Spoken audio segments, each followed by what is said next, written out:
Greetings. We're excited to share with you two of the topics addressed in our new counter sales webcast. You know, our counter people and our inside sales professionals, they have a lot of responsibility. Two of those responsibilities including upselling and cross-selling where it makes best sense for the customer. So let's meet Mr. Lamb. Mr. Lamb's a counter sales professional who has worked at the counter for 2 years, has a great customer satisfaction record, sells with enthusiasm every day, and whatever he can do for the customer, he's more than willing to do. A typical day for Mr. Lamb looks like this. He serves about 18 customers a day with an average ticket price of $200. So $3,600 is basically his total sales. Now, when he sells, he's comfortable selling at a margin of 20%. So his results on a daily basis are roughly $720. Now, what's interesting about this, you know as leaders that there's more cost to running a distributorship than just the inventory.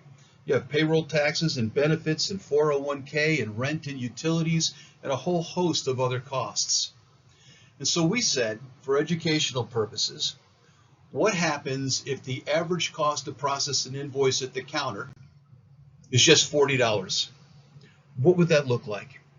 So going back to Lamb's 18 invoices at $40 an invoice is $720 to direct cost to the branch. Ironically, the same amount of money that he brought in from a gross profit perspective. And what we'll say is, look, Lamb didn't make any money then on that day. He didn't lose any money. Lamb actually broke even. And the unfortunate truth is this happens in our distributorships often on a daily basis, which is part of the reason why you as leaders often ask your people to upsell and cross-sell where it makes sense. Not only does it enhance the buying experience for your customers, but it also adds valuable top-line growth and profitability to the branch. For example, contractor comes in and buys some boxes and covers. Immediate question ought to be, do you need plugs with that? And if they've come in and they bought boxes and covers and plugs, could they use conduit fittings or wire or an electrical tester or any other type of accessory that might better help them do the work that they do? And oh, by the way, adding excellent profitability to the branch. So let's go back and take a look at Lamb one last time.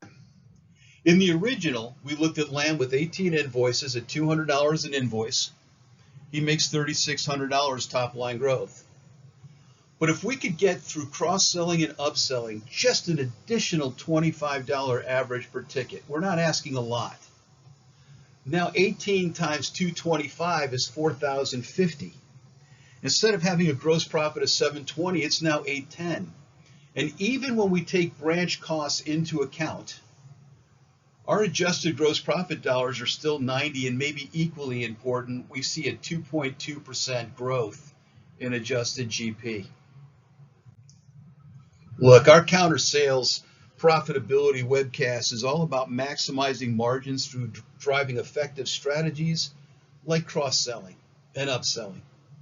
We really appreciate your attention. If you'd like to learn more about the counter sales program, I'd be happy to walk you through it and let you see the whole program and see whether or not this might be a good fit for you and your people. Till next time.